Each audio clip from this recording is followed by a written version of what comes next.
So, one of the most important things you can do as a developing artist is build out an email list, right? Because that is an audience you actually own, right? As opposed to a social media platform, which could ban you for no real reason. It's a lot more secure and it's your super fans, right? Also, not to mention that just in terms of like content output that will get the most sales, your email list will generate more sales than anything else you can do. But how do you grow it? That's always the question people ask me. I have some thoughts, but I'd love to hear from you guys. Well, the first question is, are you touring live? Because once you're touring, there's so many very simple ways that you can not simple, but ways that make sense. Because if you're running just like general email sign up, yeah, fine, sure. But if you're touring and you can hit markets before you go, hit them up while they're at your show. And then afterwards, you have this clear line of like, not only does it make sense because I just played your city, but also like I can sell tickets to you in the future. Yeah, I know someone who does, like, extensive amounts of ads and other efforts to grow their email list, specifically for touring, and his normal estimate is, he'll sell rough about 20% of the people on their list in a given city will typically buy a ticket to come out to a show, and that's just based off of his own data pool. But, I mean, obviously, from, my perspective, just because I'm the ads guy, you could run ads to grow your email list, but you could also do the same exact thing with your organic social media content. So either way, you need some type of like reason for people to sign up, whether it's an ad or it's content or it's whatever. There's the boring one, which is offer a free download, which is not sexy, but it's actually still It works. can be sexy though. Yeah, I I do sexy all the time. free download There's a sucks. quote. There's a quote. I do sexy all the time. But it's how you sell it, right? You're like, "Free Yeah. download," or, "I have this demo I haven't released yet. It's about when my parents passed away. I don't know if Yeah. I have the heart to put it out, but if you wanna hear it and you're curious what it sounds like, I'll send it to you. Just shoot me an email." You sell it like that, "Okay, I need to hear that." Yeah. That Wait was till gonna you be get my canceled my because your next parents are step. still alive. Yeah, right, like, if you're lying for some reason. That's what's gonna be my next, like, upgrade to that is, like, free download. Next one, early access. Like, I think that is probably one of the more compelling ones I've seen is whether it's a streaming or a download, like, an unreleased song, because then it's like there's actually, like, a time sensitive reason to grab it. It's not like, "I could just get this whenever." It's, "This song's only unreleased for a little while, and then I'm no longer cool anymore if I don't hear it early," right? Because when I was younger and I was pirating music off of LimeWire and stuff, like I used to like brag to my friends that I could get this album ripped online before it came out. Like I heard the new, I Yep. don't know, Born of Osiris album before it came out or whatever. And then my friends would be like, "Oh shit, like can you give that to me?" They come over with their iPods and I'd load it up. And so there's like a magic when you hear a song before everyone else that makes you feel special, you Sucks know? running from Yep. our end of things though, like, because you're having to constantly reinvent it to keep it going. I'm a big fan of something that'll never be released, and it's Yeah. evergreen, and Mm, I'm telling you, that to me is way more powerful. You run it forever. You can always exclude the people that have already signed up, so it's always hitting a fresh new group of people who it's new to them. Evergreen is the way to go because I have Yeah. these artists that will a month before the song drops, we'll run it a campaign. I'm like, "That's so much work." It's so unrealistic. Everybody gets burned out, and it doesn't actually happen. So yeah. I'm 16 years into doing this very regularly. Um, and I have some very, very serious, easy things that I see works best. The number one easiest place to do this because no one realizes they're doing it is Bandcamp. Is Really? Oh yeah, it's undeniable. We've tried it so many ways. I've been doing it a lot with Tribly lately because I really like that one, and a lot of artists find that a little easier. But with your evergreen thought, you're exactly right. So what my formula is this is if the band already has a song that performs well, can we do an alternate version of it? That is always going to be it. You have a rock song, you put a string section to it. You do an acoustic version, you get a new feature, whoever it is, you just do an alternate version. But the other solid gold that I was consistently shocked until I've seen it work a dozen times is do a cover song, but it's a very specific. You do it in your style, but it's a song most other people know, but you figured out how to do it in your style. So it's a pop punk band doing Aha's Take on Me, let's say, and it's your version of it, and that just sits there for years on end, and you're consistently telling people like, we have like 4 songs, like, so for example, the band Man Overboard I managed, we consistently kept adding to it about every quarter. Is that it just became more and more songs that we had that were just behind the email paywall only. Where does And the Bandcamp thing come in to That's what play? I'm 'Cause wondering. that's so just a they platform did you're they download for Name Your Own Price, which is free on up, and we okay, get their email. gotcha. Yeah, So you were using that as like instead of making a landing page with that's the whole exactly right. effort, Is like we're it's just like a free landing page type of thing So for they you. get it, but wouldn't it be better to use it as a double opt-in?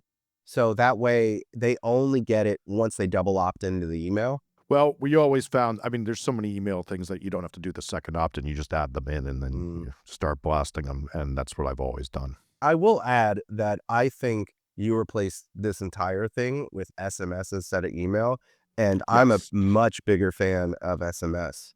that's why I've been using Tribly lately. You use Tribly? That's why. Oh yeah, I've been on Tribly for a year now.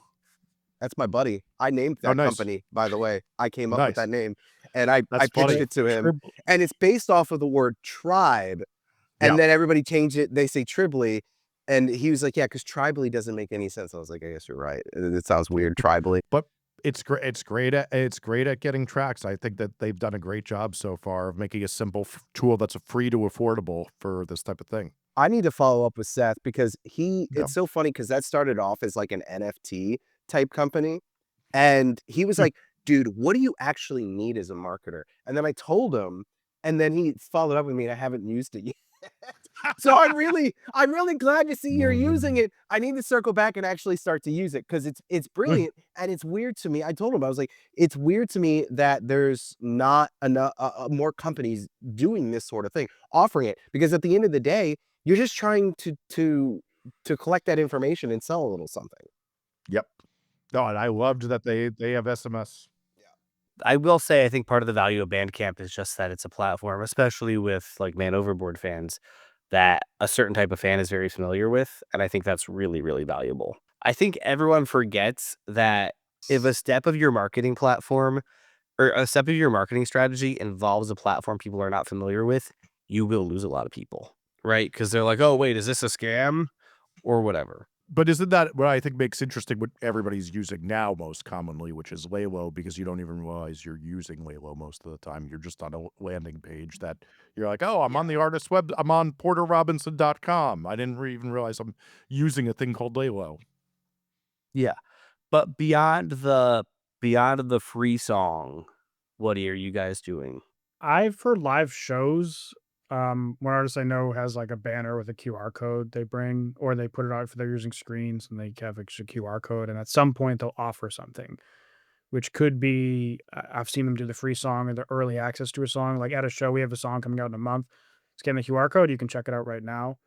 And it's usually they use community for their SMS, so they'll usually do community opt-in, which I think it's SMS and email. Yes. Or they'll do something like a giveaway as well to get emails, whether it's like if it's live, sometimes they can pull some like in-person thing, but or if it's like online, they're doing it, they'll do some type of merch or signed CD or something like that. We replaced QR code with set.live.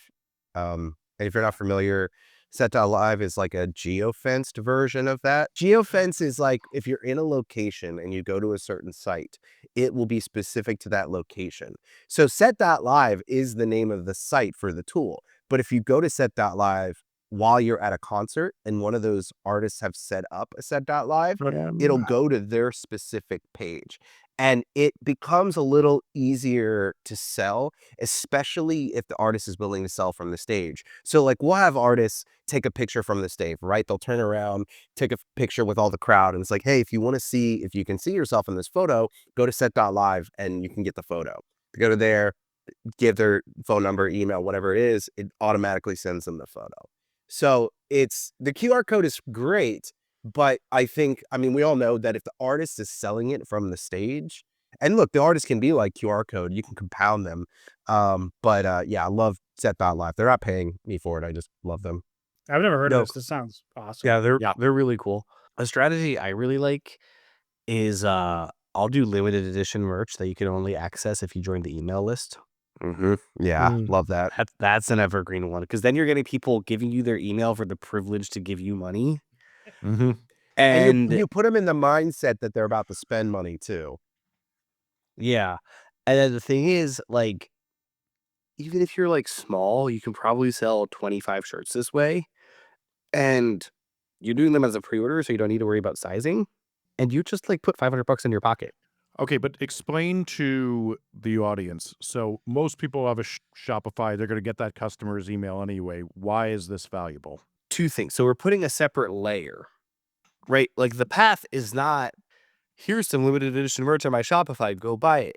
The path is to have the privilege to buy from me on Shopify, I need your email. So way more people are going to sign up because they haven't actually had to purchase anything yet. They're just signing up for the chance to purchase something. And then 2-3 days later, you send them the thing that's limited to 25 or whatever, or 50 or 100, and you sell those really quick, right? And you sell them at a markup because you can only, like if you're printing 25, you're paying a pretty high price per unit. So you're selling them at a markup, boom. That and then of course, it's like that thing of like the opposite of a good idea is another good idea. You can also do email signups for free sticker giveaways, and then you just have to mail out the stickers, and like that sucks. But you can still get like thousands of emails in a day that way, and you just have to have like a stamps.com account and some tape. Yeah, or you just And literally use real stamps if you don't want to. yeah, but like what I'm saying is like you can get like you can do that and collect emails for in terms of costs under $1 a pop. Yeah. I saw And I've someone do had that with postcards, Oh, essentially. yeah, wow. Every yeah, I've seen person that that too. signed up, it's the same kind of thing. It's just as expensive or cheap, essentially. It's like just basically the price of a stamp and how cheap you can get the postcard made, and then how I don't know how much a stamp is anymore, but yeah, but it's like, if you have the cost of whatever ad, if you're using ads or organic, it's like, as you said, like a buck a person or something. I literally don't know. Who the fuck buys stamps anymore? And Andrew says, Mm. I've got too much money. I don't worry about the cost of stamps. That's how it sounds when you say that. Like, what does a banana really cost? No, like, I know what you who out mean. of you, Just like, the who way has you said it. I can't think of the last time I've mailed anything that requires a stamp. Yeah. So like it really 78 cents. Yeah, That's I what was they're gonna wow. say posting I it. know. Jesus. I was gonna say I know that stamps are 78 cents because I'm an American resident with a U.S. mailing address.